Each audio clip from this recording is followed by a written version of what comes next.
ভিতির এমন একটা নামাজ সাল্লাল্লাহু আলাইহি ওয়াসাল্লাম, তিনি সাল্লাল্লাহু আলাইহি ওয়াসাল্লাম কখনো ভিতির ছাড়তেন না, এক রাকাত পড়তেন। এইবার একটা কথা কয়ে দিয়েছে, আপত্তি আছে ভাই, ভিতির এক রাকাত মানে? দেখুন সিম্পল লজিক, ভিতির মানে বেজড়, ওকে? ভিতির মানে কি? এই বেজড় এক থেকে শুরু হয় ভাই, বেজড় 3 থেকে কিভাবে শুরু হবে? তবে এখন একটা এই যে মাসলা মাসাইল বলবো না, কত চেষ্টা করছি বলবো না, মুখতে বেরিয়ে গেছে।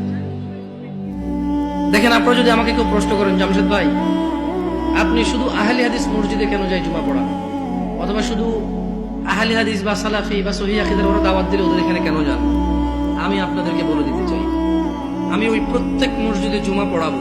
আমি বড় হয়েছি সৌদি আরবে। কোথায়? আমি কোথায় বড় হয়েছি? আমি সৌদি আরবে বড় হয়েছি। ওখানে জুমার খুতবা আমরা 2টা শুনতাম। কয়টা শুনতাম? 2টা শুনতাম। এবং হাদিসেও এটাই পাওয়া যায়, জুমার খুতবা কয়টা? 2টা। এখন এখানে আসার পরে দেখলাম যে 3টা হয়। আমার হিসেবে তো 3টা, বাট আপনাদের হিসেবে 2টা। যেমন আপনাদের এখানে ওরা বলছে যে একটা বয়ান, একটা কি? তো আমি বললাম যে বয়ান তো উর্দু ভাষাটার আরবিতে ট্রান্সলেশন করো, অনুবাদ করো। রাগ করিন না, দেখেন কথা বুঝার চেষ্টা করেন। আবারও বলতেছি, না বুঝলে অসুবিধা নাই, ভুল বুঝিয়ে।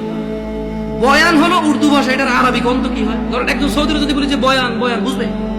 এটা কুয়েতি, এটা ইরাকি, এটা ফিলিস্তিনি, এটা সুরি, এটা ইমারাতি, এটা উম্মানি, ওদেরকে যদি বলি যে বয়ান, বুঝবে? বলতে হবে কালাম আরবি, কালাম আরবি। ও বলবে যে আরবি কো, আরবি কো। আরবিতে বয়ানের আরবিটা কি? হ্যাঁ, খুতবা। আমিও তো তাই বলি, 3টা খুতবা দেব। মানে আপনি যদি এখন আমারে বুঝান এটা লাউ এটা করবো, জামশেদ ভাই 2টা, আমি বলবো যে না ভাই এটা লাউ এটা করবো, জিনিস একটা। আমি বলবো এটা পেন এটা কলম, এরকম না, এটাই পেন এটাই কলম, বুঝেন? নাই, আমি এভাবে মানবো না। আমি হয়তো ইসলাম নিয়ে অনেক গবেষণা করতে পারিনি, হয়তো অনেক সুশিক্ষিত হতে পারি, কিন্তু ভাষা বুঝি। উর্দু ভাষা আমি বুঝি, আরবি ভাষা বুঝি, বাংলা ভাষা বুঝি।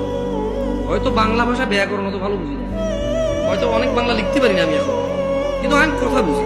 আপনি যদি বলেন যে এটা কলম এটা পেন, আমি বলবো নো, এটাই কলম এটাই পেন। ইংরেজিতে পেন, বাংলা জিনিস কয়টা? ভাষা কয়টা? ভাষা 5টা হইলো, জিনিস কয়টা? আমিও কই বয়ান মানি, এটা আরবিতে ট্রান্সলেশন করলে খুব হবে। ভুল বুঝিয়ে না, আমার শোনেন।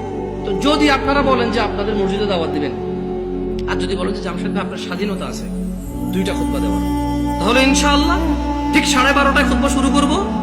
ইন্নাল হামদালিল্লাহি নাহমাদুহু ওয়া নাস্তাঈনুহু ওয়া নাস্তাহদি, শুরু করব আল্লাহর প্রশংসা দিয়ে। একটা আরবি আয়াত পড়ব, ওই আয়াতের অর্থ করব। একটা আরবি হাদিস পড়ব, ওই হাদিসের বাংলা ইনস্ট্যান্টই করব।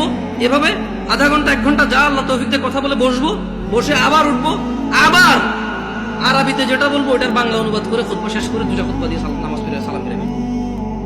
আপনি মনে করেন না যে আমি খালি অমুকে দাওয়াত দিলে যাই আর অন্যকে দাওয়াত দিলে যাবো না। এখন আমারও তো একটা নিরাপত্তার ব্যাপার আছে না?